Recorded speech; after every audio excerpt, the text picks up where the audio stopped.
So the government is not bound by the advice, or government may influence. They can create a committee to discuss those things, but government is not bound to be influenced in such a way that they are going to change the decision. Okay, if they are going to change the decision, that then it needs a different process. It should go to the parliament. Then there it should. Soumya Saru, please mute yourself. It needs to be passed in both the houses, and then it should go to the President of India for final signature. That means the government is internally free to take any decision.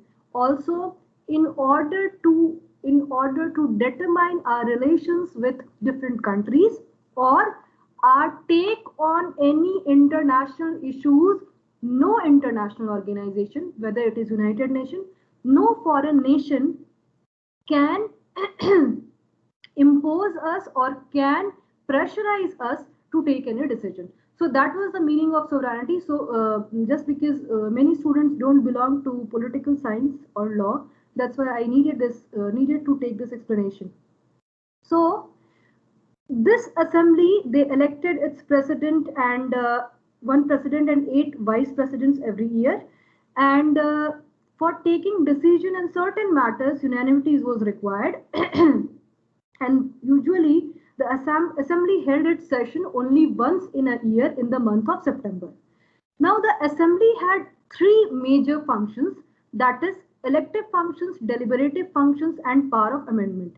Now whatever I am teaching you, please take this in your mind, that when I am going to teach you United Nations, we are going to have a comparative study कि जो League of Nations में था क्या United Nations में भी same functions है, और is there something different?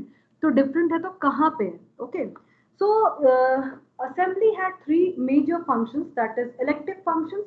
So first we will discuss the elective functions. So what assembly used to do, the assembly used to elect every year 1/3 members of the council.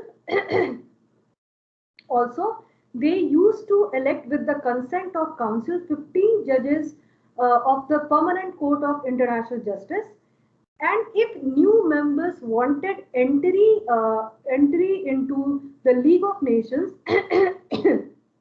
then it was also decided by assembly by a 2/3 majority. Also, the Secretary General of the League of Nations was appointed on its recommendation by the council. In deliberative functions, they used to deliberate upon, or we can say they used to consider all matters of political, social, and economic affairs, which would ultimately, or which was going to affect world peace and international cooperation and security. Also, they could take matters which are going to alter or which are going to threaten international peace. Why? Because this was the house which used to discuss and deliberate upon all those things. So all those deliberation used to happen here. And finally, they had this power of amendment. So assembly had the power to amend the covenant of the league. So on the basis of that, assembly had this assembly was empowered to recommend a revision to the international treaties. Also to see whether something new could be added. These things were granted to the assembly.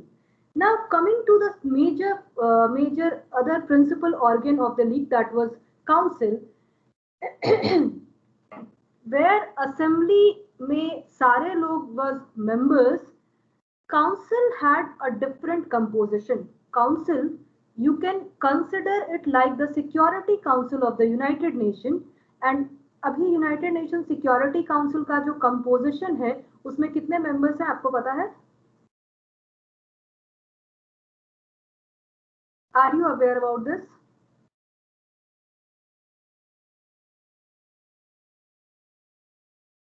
Parth? Ma'am permanent Nations पता है, permanent members पता है उसमें खाली. Permanent members और non permanent members भी होते हैं. हाँ, तो अगर Okay, I'll take 190. 193 जो तुम बोल रहे हो, actually 193, 194, they are members of the United Nations. But what about the Security Council membership? Okay, we Ma'am, will. ma'am, I think it's 15. Ma'am, total 15 and 5 permanent members. Ma'am, 5 permanent and 10 non-permanent members. Okay. Changing. Yes, anyone else who was saying something? Varnika, yes. Yes, ma'am. There are total in all 15 members and they keep changing with every term. All the members are changing with every term. No, ma'am. 10 members keep changing. Yes, 5. it is actually divided into permanent members and non-permanent members. There are 5 big power states which are called as permanent members. Big 5 बोलते हैं इसको या P5 बोलते हैं उसको. That we will discuss, and 10 non-permanent members. Okay, so here the basis of membership was superiority of the big powers. Now you can understand why I am telling you. You would see that just a second.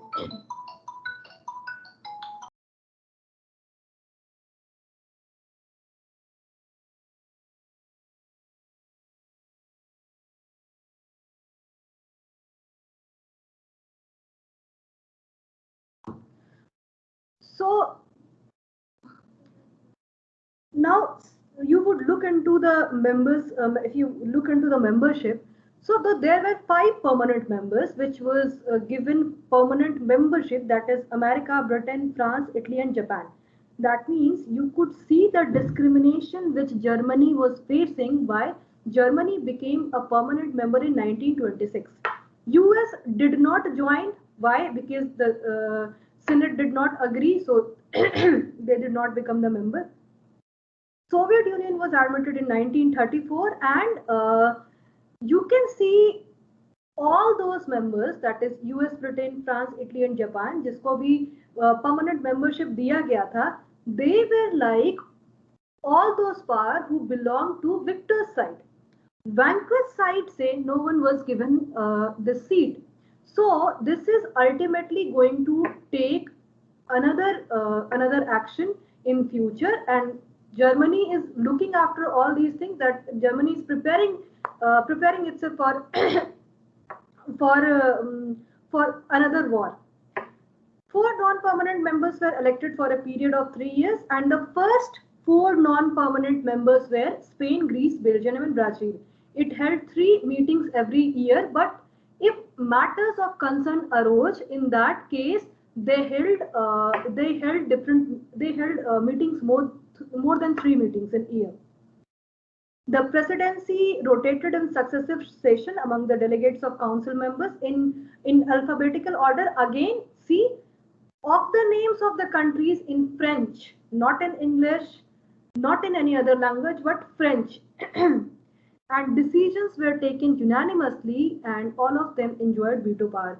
I think I have fever, so I won't be able to continue because I am facing difficulty.